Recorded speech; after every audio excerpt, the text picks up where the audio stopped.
yaa abbaa yarichi ge'eera. Eenyuun yarichi ge'eera jechuu jira? Yesus Kiristoos abbaadhaan jechaa jira. Abbaa kana dhaggeeffadhu. Abbaa kanaan ilma kee. Ilmi eenyu? Yesus Kiristoos. Ilmi Yesuus kunoo. Yesuus. Ilma kee ulfina akkasiif kennuuf. Ilma kee akka ulfina siif kennuuf ilma kee gara keetti ol fudhadhu. Eessatti ol fudhadhu jedheen? Gara keetti ol fudhadhu jedheen. Abbaan eessa jira? Waaqarra jira. Waaqarra jira. Yesuus eessa jira yeroo kana? Biyya lafaarra ture foon uffatee. Goobas. Eenyuun Yesuus Kiristoos abbaa gara keetitti ilma kee ol fudhadhu jechuu jira?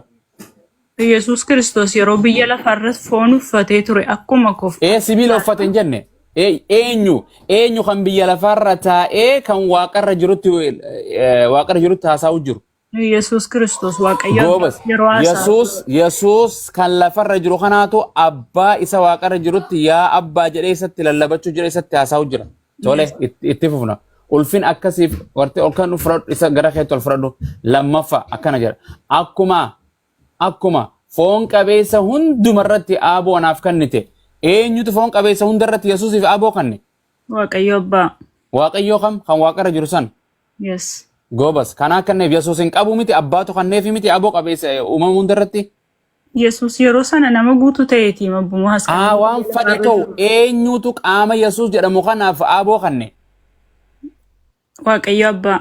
Goobas Waaqayyo abbaa dhaggeeffadhu akkanan din wal jala deemaa jirra. Kennite inni immoo warra ati isaaf kennite hundumaaf jireenya bara bara haa kennuuf. Eenyutu haa kennuuf Yesuusitti kenne?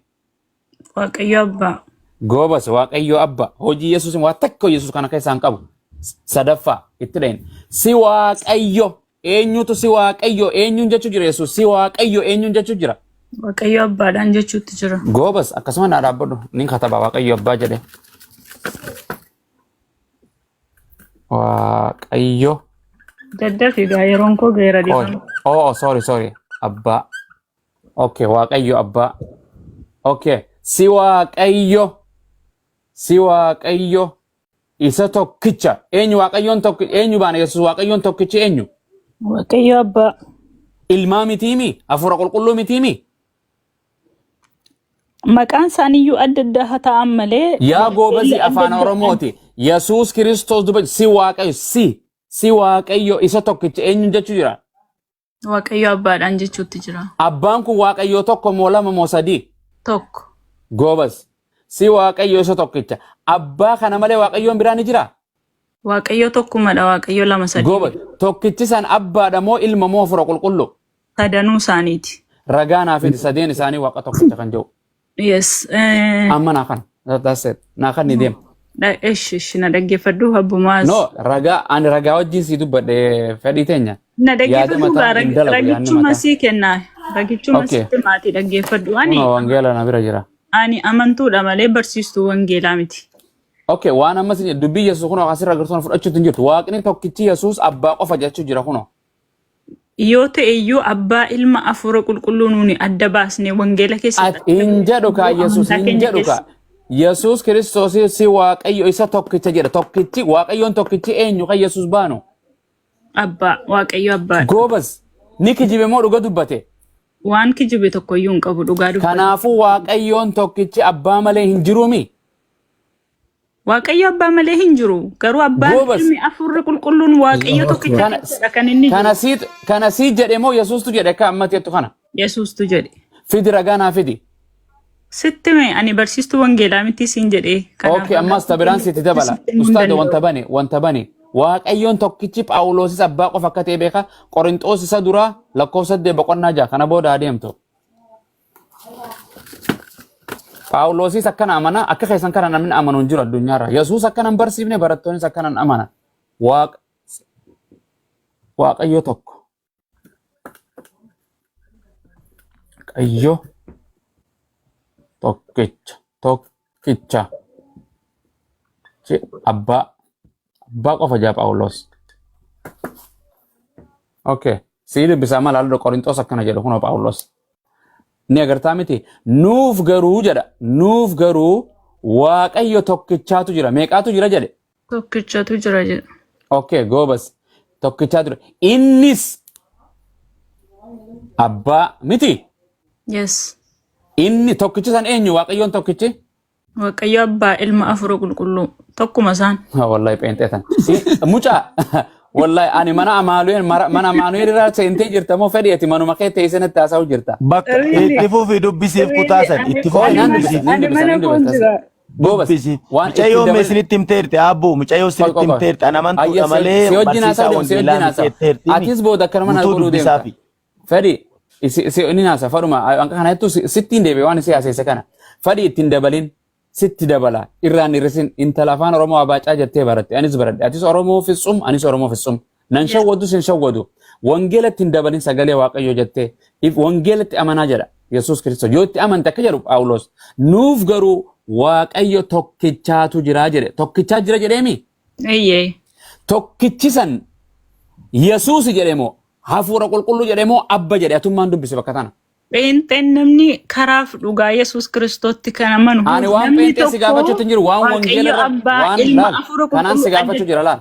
Kanaan si gaafachuu jira. Baasnee inni ilaalu nuti. Kana inni ilaalin ati inni ilaalin ani namni gabbanyine. Waan isinii keessan laallatu waldaa keessan hin laallatu waan asirraan si gaafachuu jira. Innumti achirraayyuu abbaaf akka jedhu dubbisi. adda adda hin baasu. Mee dubbisi atummaan dubbisi. Yoo akkanata mana murtii ummata akka keetii kanaa jiraa fi abiyyi mana murtii Oromoon dhumaa jirti. Because dhugaan murteessitan. Namni sagalee waaqayyoo kana godhu mana murtii hojiidhaaf birriidhaaf jecha lubbuu namaa lamarraa fixa lafarraa fixa maatii ofiitu Na dhaggeeffadhu Abbu Mu'aaz maal xinnoo ishee respektii qabaadhu malee. Wangeelli keenya maal nuun jedha wangeela yeroo akkana goote akkamitti respektii qabaadda? Dashi na dhaggeeffadhu. Wangeelli keenya maal jedha beektaa? Gargaarsa afuura qulqulluutiin malee akkasumatti namni karaa kanan baase kana dubbisi kunoo maal jedhan je'ini dubbisi. Kuni wangeela keessan immoo wangeela keenya. Tamasgan tasgabbaa'e mucaa gurbaa koo goobasi reefa guusi yaamnuu hin diddee amma sitti dhufa waan jedhe kuni wangeela moo quraana? Abiibin dubbi. Qoqa tamasgan kiyya maal fa dhiirte kan nama rakkiti mucaa kabajikaa dubartii.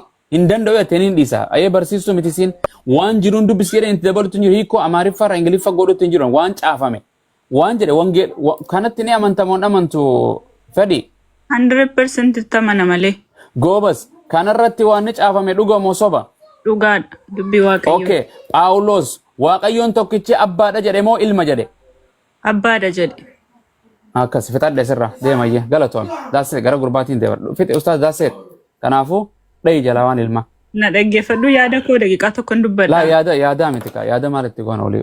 Dhaggeeffadhu abbu dhaggeeffadhu si dhaggeeffadheni. Maal ammoo wangeelaan dubbise ween haasaween wangeelaan dubbisee mi'an. Yaa ani immoo sitti meeqa ani barsiistuu miti jedhee akkana. Barsiistuudha waan jedheenis. Isin qabdan akkana. Maal godhe siin arrabsee?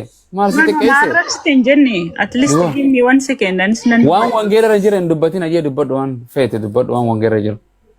Ani abbaa ilma afura qulqulluu kan hin adda baasne inni ilaallee fi gargaarsi afura qulqulluu na keessa waan jiruuf abbaaf ilma afura qulqulluu.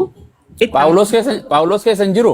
Isin keessa immoo afurri qulqulluu gatii hin jirree fi bakka sadiitti hiittaniiti kan isin ilaaltan. Phaawulos keessa jira moo hin jiru? Sirriitti jira malee. Yesuus keessa jira moo hin jiru?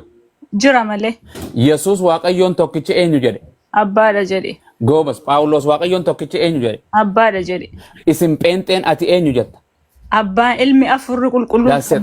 Ilma afura qulqulluudha. Tokkumadha isaan. Keessa kaayedhu deem. Wangeela fudhadhe nagaan gali. Thank you. Galatoomaa. Kanumaan jedha ayyee gara gurbaa kana deemra amdi. Tamasgeen. Wajjasa. Abbu fikirii akkamati Allah sababa. Fikiriin eessaa jirti usuu didde fikiriin eessa jirti kuni? Ya Allah sababa. Nama waaqayyo. Abibii kanatu mucayyoo dhiphisa beektaa hawwata achiitti dubbattu hin darrabamaa sanumatti ananillee. No. Mucaan amma jetti argite. Abbaawati maaliif natti si gubaani waa takka hin dubbanne waan baase jedhama. Maasitti na gubaan qubaa sin qabu abbuu qofa jaalladha as keessaa amma fikirii nama. Bakka tanatti beektaa. Abbaa feete jaalachuuf mirga qabda ammoo nan tuquun mirga hin qabdu. Ilaalama abbuu jaalachuu kiyyattuu aarteerra sirriitti jaalladha. Naaf inni wal keessa jirra. Abbuu sallaan jiraa yoo ani laa waan akka sirriitti isa gargaaru. Inni na keessa ani isa keessa. Wayaa takka uffanna lakkoofsa takka uffanna karaa tokko fadhiin keenya yaanni keenya waan nyaannullee takko manaaf inni. Eenyu Isa si gubbaa jiru kana. kaminni xaaraa manaa kanamu. Habiibii jechuun ni beektaa afaan habiibii jechuu dura sii galtee nama wal keessa jiru jechuudha. Habiibii jechuun obboleessa jechuudha. No. Afaan warra Afaan warra Girikiiti. Lakki. Afaan warra Arabaati. Afaan Arabaati. Kee kunoo tamasgeen kunoo karra eenyuti? Warra Amaaratiin. Amaaraatu caalamoo Arabaatu caala biyya lafaa kanarratti ikoonoomii beekumsaan. Maal gootiree Arabnu gara Itoophiyaa dhufuutti irti gara boodatti. No, san siin hin jenne biyya takkaa dhufe beeke biyyoota Arabaa meeqa biyyoonni Arabaa? Keechaa galaa jirti ishiin dhiisi amma dhayitii gara garaatiin itti dheekkamaa rabbuu dhiisi ishii. Ati akkamiin maqaa Amaaraa baafatta? Waan namni mamoo guddaa waa fakkeeffata. Saba guddaa. Indee. Faranjiin baafattu? Maatiyoos faan baafattu? Yahudaa Maatiyoos Luqaas faan baafattu? Jarri mees galaa irti warri garasiitu. Okay, Luqaas sii baasuu galgala kanarraa. Anaamo. Wama sitti tole naa baasate rakkoon hin jiru sirraa fudha. Phexros dhagaa jechuudha miti? Dhagaadha dhagaa. Ishi dhagaa jechuun immoo waan jabaa. Harka kee as qabi gara mirgaa harka kee mirgaa as qabi gama kiyya. Ishi nan qaba kuno qabeera. Qabde. Yaa gooftaa tokkicha ati naaf qaaliidha jedhi galgala kana ganama kana. Yaa gooftaa tokkicha ati naaf qaaliidha. Si malee kan biraan waaqessu jedhi. Si malee kan biraan waaqessu waaqa tokkicha. Nama waaqessu jedhi uumaa kan ta'e malee. Ara nama waaqessu ndee. Ati hin dhalattu ati hin nyaattu ati hin dhuydu jedhi. Yee. Ati hin nyaattu hin dhuydu jedhi. Hin mul'attus jedhi. Ati nyaattu nuddu. Yaa waaqayyoo keenya ati hin nyaattu hin dhuydus jedhi. Amma moo yaa waaqayyoo kee atamma nyaattus hin nuddus. Ni nyaataa duraan. Yee. Hin nyaattus hin dhuydus jedhi ati. Yaa waaqayyoo kee atamma nyaattus atamma nuddus. Hin duutus jedhi. Hin duutus hin dulloomtus. Akkaana. Hin dhalannes jedhe. Hin du'inu maan. Dubartiirraas hin dhalanne jedheeti. Maaleetta abbu maa tapha jammartee tapha maa tapha namoo kumna garii taanee tapha jammaraa. Okay. Ayyee waaqayyo. Okay. Takkaan duune jedhimee waaqayyoodhaan. Habibi koo itti maalo. Habibi mee as bahi sirraa habibi. Takka du'e kan jedhu jira ka takkaan duune yoo jedhe takka du'e jedhama. Ani amma takkaallee du'een ture. Keessanii macaafni kun keessanii macaafa qulqulluu jedha. Akkanattiin irra gadhawa. Tole sun booda immoo akkanattiin fuudhaa mee wangeelli Yohaannis wangeelli kun Yohaannis himi? Okay. Yohaannis irratti gadhaa. Okay. Ashaan. Okay. Daro. Okay. Baaseera. Okay. Maal jedhamee dubbisi? Dubbisi. Sagalee ol fuudhi. Ani waan ati baaste kanaan beekon mee ol harka irraa kaasi. Okay, dubbisi. Habiibii murti gooftaa keenya Waaqayyo abbaa biraa kiristaana hunda irratti gooftummaa isaaf kenneeraaf. Amen. Hallelujah. Tole. Bareedaadha. Ilaalaa qoy ka kana mee macaafa qulqulluuti bilaa sheekawiitu jala jira laanan barreesse argitee muudanyaa ho'i. No. Amma maal kunoo ol buute ati footoo argeera amma maal goota. Daqiiqa honno la footoon wanta messenger. Kuni maal jedha? Qorontoos himi? Qorontoos tokkoffaa. Okay.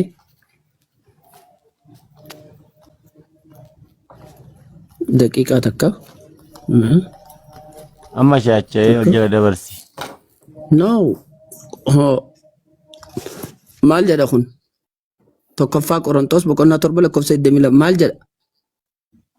Ara akkanan jedhu macaafa keerratti kanan dubbisu anam. Okay, waanuma jedhu qofa naa himi. Maal gocha dubbisa kun wangeelli haasa'u. Reefuu dubbistee maa sodaattam? Reefuu na shawwadde. Oh my goodness. Akkam nama sawwatu. Waan Habibi kana murtii jawaabee gooftaa keenyaa jettee laal. Waaqayyo abbaa bira kiristaana hunda irratti gooftummaan isaaf kennameeraaf. Ameen. Hallelujah. Eenyudhaaf? Habibi. Habibi murtiitiif.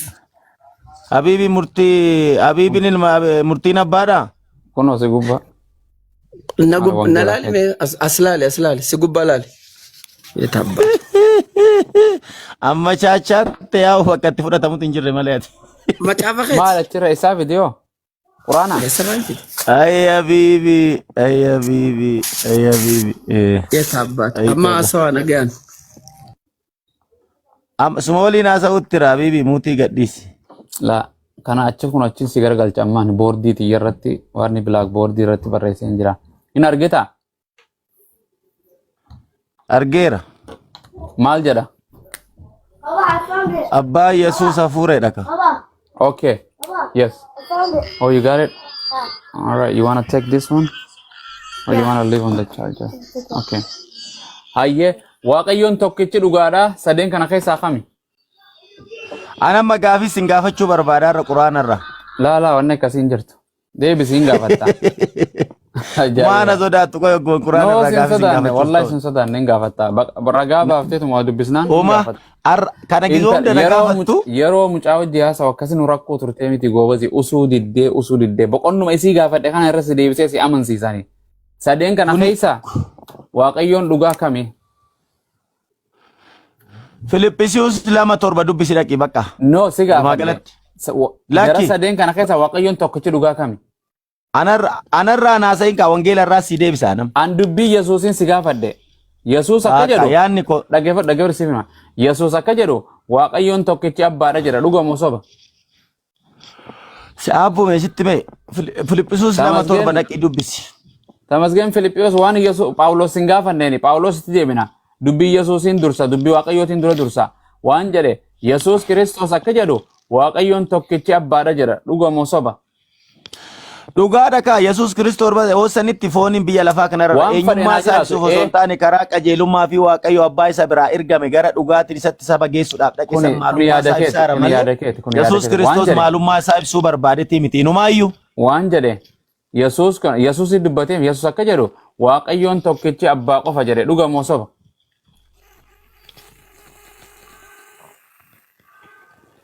Ha? Waan salphaa kan akkamitti deebisuu dadhabe boo? Hello? Waaqayyoon tokkichi abbaa qofa jedhe Yesuus dhugamoo soba? Maarree dhuguma sirriidha. Okay, goobas. Kanaafuu X kunis X. X moti. Waaqa ta'uu hin danda'an ka. Tokkichi jedhee bar tokkichi abbaa qofa jedhe. Oye, eeshi atamma abbuudhaami. Ani abuudha yaa. Eeshi si keecha afurri odoo hin jiraatin jiraachuu hin dandeessaa? Hin danda'u. Hin dandeessu. Eeshi afurri bichaan immoo foon kee malee jiraachuu hin danda'a? Du'aadha. Baaka. Abbaa jechuun isa waa hunduma uume gaafa ta'u Yesuus inni jedhamu kun immoo isa foon uffatee dhufee maqaa moggaafameef gaafa ta'u afurichi immooyyuu afuricha dhugaa bakka afura qulqulluu isa waaqayyummaa isa saniidha bakka. Waan siin jedhe Yesuus Kiristoos Waaqayyoon barsiisu tureemi? Jedhe sirriidha abbitti. Waaqayyoon barsiisa. Waaqayyo abbaa barsiisa. Waaqayyoon tokkichi dhugaa ana jedhe moo abbaadha jedhe Yesuus? Abbaadha jedhe. Dhugaa dubbate moo dhara dubbate? Dhara dubbanne ka Yesuus barisa foonicha ta'ee dhalate sanii bara abbiyee. Abboo ani waa foonii irraan dubbanne abbichoo koo lafichoo koo foon koo nama koo.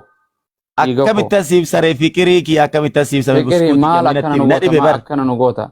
Dubbii bishaaniin gal liqimsaa na liqimsiisachisime dubbii Yesuus kana naan fudhadhani hin kijibsiisu Yesuusi atuusi hin kijibsiisu nama Waaqayyo. Qoy ishii deebisana dhaggeeffadhu mee caqasiilaa maara gumaa sitti mashi. Waaqayyo waaqa tokkicha inni jedhe sun waaqa abbaati. Tokkicha waaqni meeqa duba? Bakka ati waaqa tokkicha abbaati dhaggeeffadhu ka. Allaqe tokkichi abbaa malee hin jiruumi? Abbu qoy haasa'aan jira. Ayyaa haasa'e. Inni suni garuu kaleessumarraa durdurumarraa jalqabe uumama lafaatiin durumaa jira. Uumama samii kanaan durumaa jira. Garuu eeyye qoyka garuu Yesuus Kiristoos kun immoo kan dhufe karaa yaada isaan karaa kan yaada waaqa abbaa kanaan ergamaa Gabriel abbaa dura ture moo abbaa booda ture Yesuus? Yesuus abbaa booda baraabbuu. Goobas akkasi waaqayyoon tokkichi sanumaami Yesuus abbaadhaami. Inni sanuma kootu ka bareedaa kemisi himaara. Walii galle fudhadhe ka maaluree walii galle bar. Maali himaan jira arraba kee boofaan goggeessin abbo. Dhaggeeffachaa jirtaa burtukaana kiyya. Yaa. Na dhaggeeffadhu ana malaali daa. Dhaggeeffadharra. Eva damirtii kiyya waaqayyo si haa eebbisu dhugaa hamtuu sin argatinsi. Gurraachallee ta'u ameen. Barri kee manni kee dhalli kee yaa eebbifamuuti. Ameen. Inni durdurumaa jalqabee jira garuu Yesuus inni jedhamu kun immoo durdur hin jiru la maqaan kunis hin jiru garuu karaa raajotaatiin afaan raajotaatiin dubbatamee sakara Isaayyaas fa'aan dubbatamee cubbuu dhala namaatiif isa foon uffatee dhalate sanidha. Inni kun immoo isuma sagalee santuu foon uffatee Yesuus hin jedhamee maqaa kanas moggaafatee gara biyya lafaa kanatti dhufe. Gaafa dhalatu kana garuu ani waaqa naaf sagadaa jechuudhaan osoo hin taane waaqummaan isaa isa keessa osoo jiru waaqummaan isaa odoo Yesuusin keessa dhokfamee osuma jiru gad of deebisuudhaan akka yaada namaatti karaa namni ittiin hubachuu danda'u karaa namni ittiin isarraa yaadicha akeekicha san karaa jireenya bara baraasa fudhachuu danda'u saniin gara namaa kanatti gad buufamee of dhiyeesseera. Garuu abbaan immoo gaafa mucaa kana biyya lafaatti nuuf kennu isa waaqayyo jedhala waaqni kun waaqni abbaa akkasitti tokkicha ilma isaa amma kennuufitti biyya lafaa jaalateedha. Mucaa kana gaafa nu qonneete mucaan sun kami? Iyesuusi qoya abibi Iyesuusi dhaggeeffadhu ka. Amma waaqayyo keessa dhokote jenne mucatee ammas deebee. Eebanee bakka namichi kun fayyaa hin qabu. Hin fayya abbuki eebbifame atammallee afaan kee kanuma caala yaa eebbifama obbo dammaqi yaa rabbi natti mi'aa yoon afaan kee maaliif akka ta'e mooji layyatti jettaatum darraayyuu ila dhuguma si soban waaqayyoon faarsa malee anaan faarsina maaluma si godhaa laali ayyo ati silaarra islaama taate barin toltaa bar quraan akkatti qaraatu Omar koon hin jiru meeshallee bakka gaafadhee Okan hin dhufta okan nan dhufa lamaan keessaa tokkuma. Akkas hin jiru karaan lama tokkuma calla akkas. Bakka tokkichis karaa waaqa abbaati. Kanallee si qopheessee hin jira laan kana goota. Karaa Yesuus Kiristoos maalidha inni? Bismillah. Subhanallah. Amma dhugaa dubbatte tamasgeen amma dhugaa dubbatte.